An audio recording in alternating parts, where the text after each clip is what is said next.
Kwa hiyo Jeshi la Polisi mkoa wa Mbeya kupitia kikosi chake maalum cha kupambana na uhalifu limefanikiwa kumpata mtoto Lazaki Damasi Mwakatundu mwenye umri wa miaka 5. Huyu ni mwanafunzi wa chekechea katika shule ya Mwakikome iliyopo wilaya ya Kyela, aliyekuwa ametekwa na mtu aliyetajwa kuwa ni baba yake mlezi.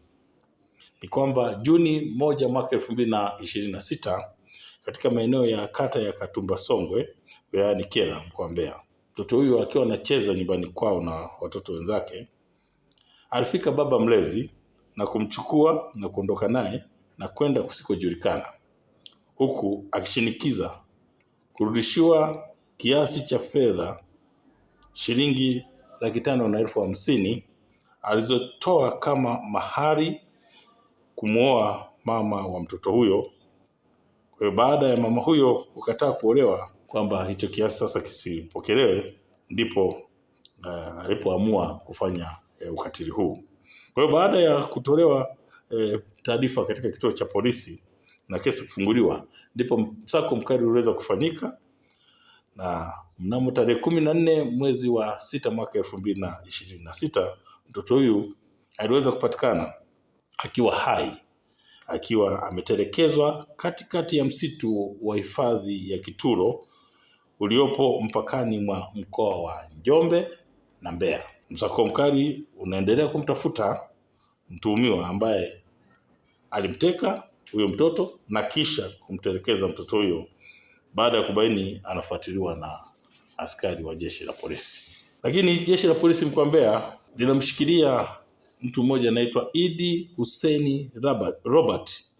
Huyu ni mkazi wa Kimara, Dar es Salaam. Huyu anashikiliwa kwa tuhuma za kusafirisha dawa za kulevya aina ya bangi yenye uzito wa kilo 30. Mtumiwa alikamatwa Juni 14 mwaka 2026 majira ya saa 1:30 za usiku huko katika kizuizi cha polisi checkpoint kilichopo eneo la Mafiga, kata ya Busare, tarafa ya Unyakyusa, wilayani Kyela.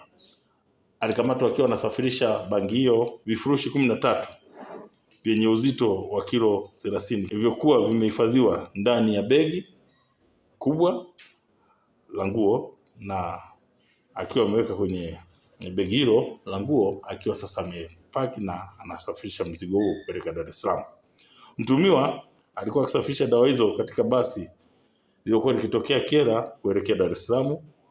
Na kwa hali hiyo sasa uchunguzi wa awali umebaini kuwa mtuhumiwa ni msafirishaji na muuzaji wa dawa za kulevya. Kwa hiyo Jeshi la Polisi mkoa wa Mbeya linatoa wito kwa wazazi kutumia njia sahihi kutatua migogoro kwa njia ambazo zinafaa, badala ya kuhusisha watoto kwa kuwatendea ukatili kama huu ambao umejitokeza au uliofanyika kwa mtoto huyu ambaye ametekwa na kwenda kutelekezwa kwenye msitu mkubwa wa eneo hilo la Kituro.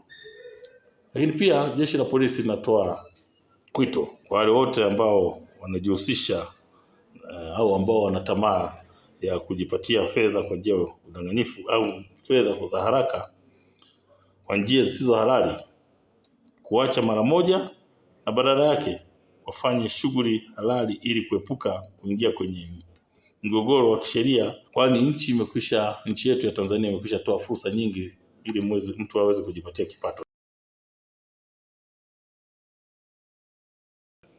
Tunawataka kuacha mara moja na badala yake wafanye shughuli halali ili kuepuka kuingia kwenye mgogoro na sheria za nchi, na matokeo yake ni kuharibu maisha yao ya baadaye.